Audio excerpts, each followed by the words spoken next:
Madame, Messieurs, assalamu alaikum wa rahmatullahi ta'ala wa barakatuhu. Bienvenue au journal de ce 7 Jumada Thania 1443 Hégire, au sommaire de l'actualité. Les fidèles musulmans de la commune de Gbeleban dans la région du Kabadougou se prononcent sur l'avènement de la télévision Al-Bayan. C'était à l'occasion de la grande prière du vendredi 7 janvier dans cette localité. Le Premier ministre ivoirien Patrick Hachi a inauguré l'usine d'assemblage de véhicules Made in Côte d'Ivoire ce lundi à Sotra Industrie dans la commune de Koumassi, signe de la marche de notre pays vers l'industrialisation. La junte malienne riposte aux sanctions de la CEDEAO. Ce lundi, elle a exigé le retour de ses ambassadeurs en poste dans les pays et indiqué la fermeture de ses frontières terrestres et aériennes avec les États de la CEDEAO.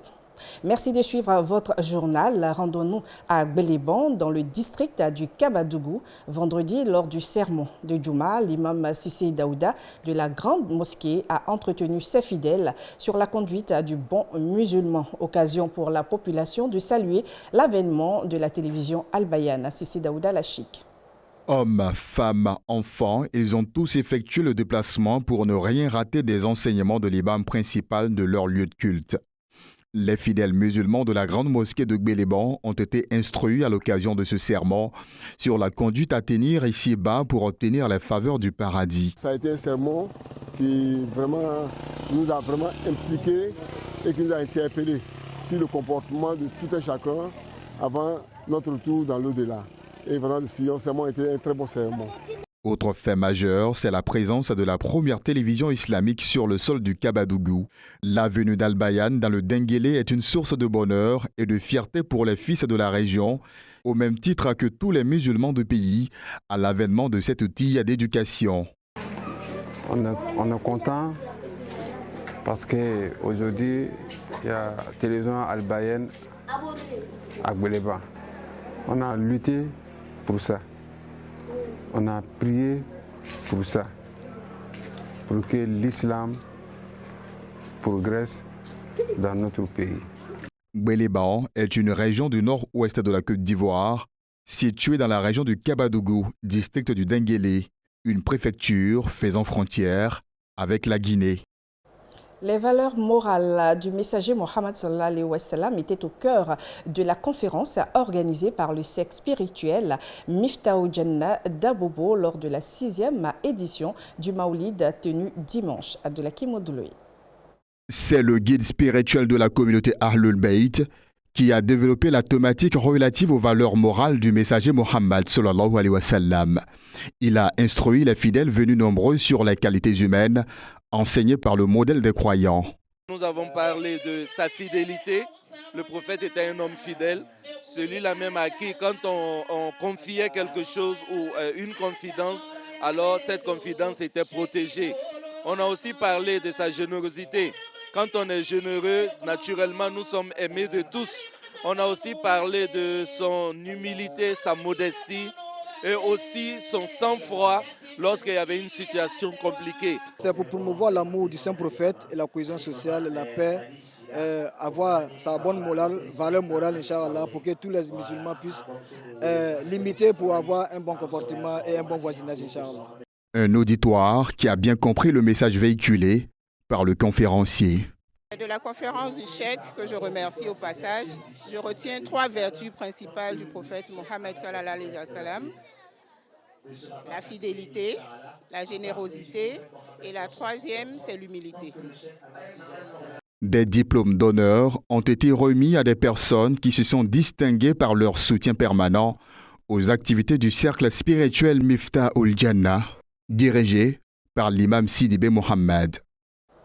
Industrialisation de la Côte d'Ivoire, le Premier ministre Patrick Hachi a procédé ce matin à l'inauguration de l'usine d'assemblage de minibus Made in Côte d'Ivoire. La cérémonie s'est déroulée à Sotra Industrie dans la commune de Koumassi. Masseni Bari, Diaby Ibrahim.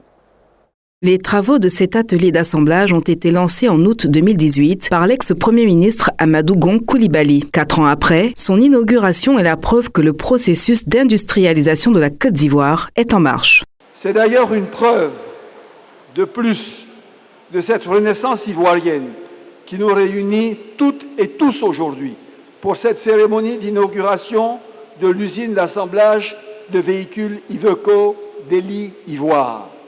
Elle témoigne en effet de l'aboutissement d'une décennie d'efforts de tout un pays et de tout un peuple sous le leadership du président de la République pour rebâtir une nation et reconstruire les outils nécessaires à son développement en termes d'infrastructures, de compétences, de financement, de production et d'ambition.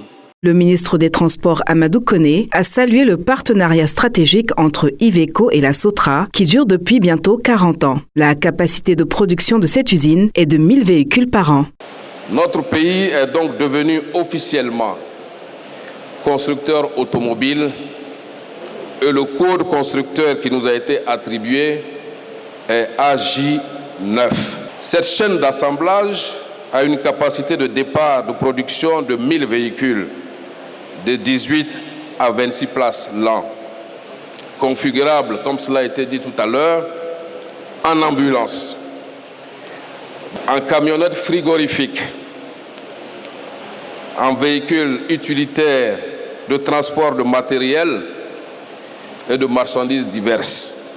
L'usine d'assemblage a déjà monté une 60aine de minibus estampillés d'Ely Ivoire. Après la partie solennelle, le Premier ministre et les membres du gouvernement ont visité le site d'assemblage en compagnie de plusieurs invités de marque, dont le ministre burkinabé du Transport et celui du Transport et de la Communication de la Guinée-Bissau.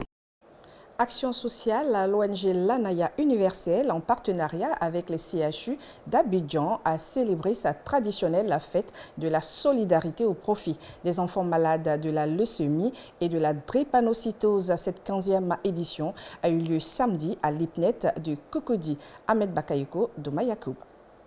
Ils ont aussi droit à l'amour et aux jouets à l'instar de leurs camarades. Ces enfants atteints de la leucémie et de la drépanocytose au nombre de 200 n'ont pas senti la solitude des périodes de fête en raison de cette marque de solidarité portée par l'ONG Lanaya sous le leadership de sa présidente, Mme Awa Fofana. Arracher un tant soit peu un petit sourire à ces enfants qui durant toutes les années, toute l'année sont dans la maladie. Et quand on organise ces genres de cérémonies, c'est vraiment pour leur dire qu'ils n'ont pas raison d'être tristes dans la mesure où des mamans comme nous, des papas, nous sommes à leur côté pour leur dire qu'ils ne sont pas seuls dans la maladie, que nous sommes là pour toujours les revigorer. S'investir dans la cause infantile est une œuvre de charité fortement appréciée du Très-Haut. Dans cette optique, de nombreuses autorités ont décidé de s'allier à cette action de grâce pour témoigner de leur soutien aux enfants malades de leucémie et de la drépanocytose. Encourager d'abord l'ONG Lanaya et puis même faire encore la création même de d'autres institutions pour vraiment s'occuper de ces enfants-là qui sont vraiment défavorisés. Parce qu'aujourd'hui, un enfant malade, le parent est vraiment désorienté. C'est vraiment pas facile pour ces familles-là. Pour tout bon père, pour tout bon parent, on ne peut qu'être sensible à ce genre de cas. C'est pour ça que la mairie est toujours présente pour soutenir ce genre d'action. En marge de cette célébration, l'ONG a remis des cartes de dépistage à 6 filles dépistées de la drépanocytose depuis le 11 juin dernier à l'orphelinat de Grand-Bassam. Grâce au soutien de Lions Club Strelitzia, l'ONG Lanaya s'occupe depuis 2005 des enfants atteints de la drépanocytose et de leucémie en Afrique et plus particulièrement en Côte d'Ivoire. Sport football, la 33e édition de la CAN au Cameroun, le point de la deuxième journée avec Ahmed Bakayoko.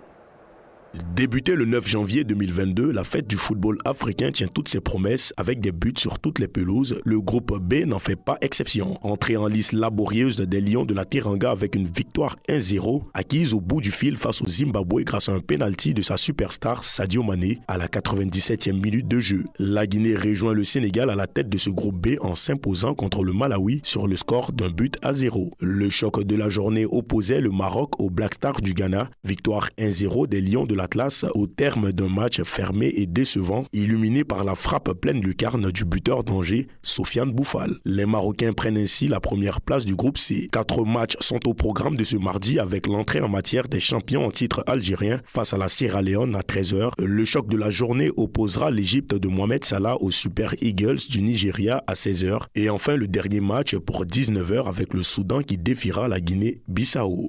À présent, le reste de l'actualité africaine avec nos confrères de La Voix de l'Amérique. Le Mali annonce lundi le rappel de ses ambassadeurs en Afrique de l'Ouest et la fermeture de ses frontières avec ses voisins de la CEDEAO en réponse à sa mise sous embargo par les dirigeants ouest-africains réunis dimanche à Accra. La CEDEAO demande des autorités maliennes la présentation d'un calendrier électoral acceptable et que des progrès satisfaisants soient observés dans sa mise en œuvre. L'ONU a appelé lundi les dirigeants de la Somalie à tenir leurs engagements après la conclusion d'un accord pour achever en février les élections dont le retard répété ont généré une profonde crise politique dans ce pays de la Corne de l'Afrique. L'annonce mi-avril de la prolongation du mandat du président pour 2 ans avait provoqué des affrontements armés à Mogadiscio. En Éthiopie, les organisations humanitaires ont suspendu leur activité dans la zone de Dédébi en raison des menaces continues de frappes de drones contre un camp de déplacés dans la région en guerre du Tigré, a annoncé l'ONU dimanche. Au Nigeria, 30 étudiants et un enseignant ont été libérés par des hommes armés après 7 mois de captivité dans l'état de Kebbi, dans le nord-ouest du pays, a déclaré samedi soir un responsable local. Les écoles du Nigeria sont fréquemment la cible d'attaques d'hommes armés. Et c'est la fin de ce journal. Merci de votre aimable attention. L'actualité se poursuit sur notre site web albayan.info et les réseaux sociaux. Bonne suite à du programme sur votre chaîne. Assalamu alaikum wa rahmatullahi ta'ala wa barakatuh.